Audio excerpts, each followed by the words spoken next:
Now, multiple sources confirm that she, in fact, did know about the surveillance and was responsible for the unmasking of people within the Trump team. Brian? Yep, I'll take it over, Steve. You just wait there. The president now weighing in, saying she may have committed a crime. So what's going on? Let's ask Fox's senior judicial analyst, Judge Napolitano. Judge, we know the president's not a lawyer. Right. Was he right, though? Well, he's right that she may have committed a crime, and I can tell you what would be criminal. But we start out with what we know and what we don't know. We don't know exactly what Susan Rice did, but we know what she admitted to. She admitted to asking for the unmasking, that is the revelation of the names of the people caught up in NSA intercepts, people who were working at Trump Tower. She claims that the reason she asked for their names was to understand conversations involving national security. So, if the Russian ambassador is talking to somebody at Trump Tower and she gets the transcript of it, to which she's entitled because she works for the president and they're involved in national security, it won't have the name of the American to whom he's speaking. Right. Here's what the statute says. If it is necessary to get that name in order to understand the conversation, she can get it. That's called unmasking. She can do that. The president can do that if they keep it to themselves and if the conversation is truly about national security. If they cause that name to get out in the public, then they have exposed a top secret national state secret.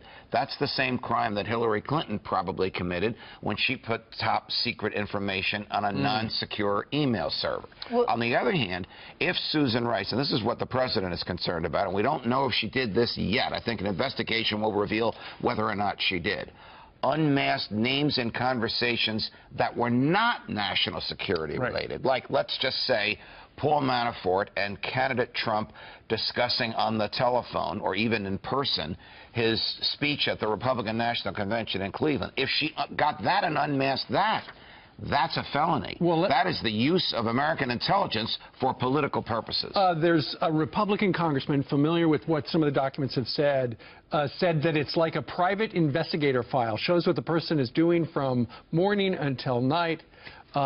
With very little left to the imagination. Is that Peter King? It sounds every day. I think it is. I think I heard Peter King say that on the show of one of our colleagues. The unmasking of that is probably what the president is referring to, and that is clearly a felony because there is no legitimate national security purpose served by the unmasking. So Catherine Herridge indicated that by requesting it's not a crime. By leaking what I found is the crime. Yeah, Catherine's exactly correct. Is it not? Is it not? But there is a request that can be a crime.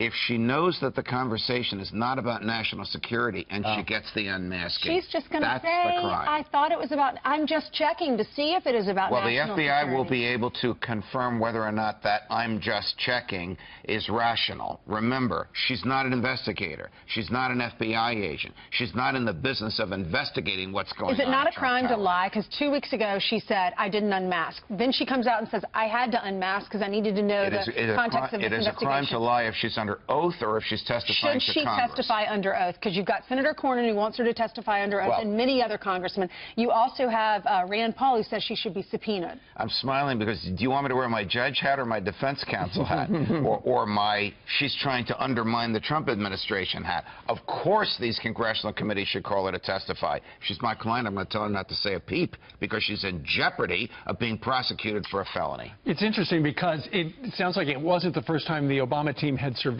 people, because back in 2015, on the precipice of the Iran deal, it sounds like the intel community was looking into U.S. senators and talking to the Israelis to pressure them. And so that the president would know which U.S. senators were inclined to go along with his Iran deal. Do you see the danger in the misuse of intelligence data?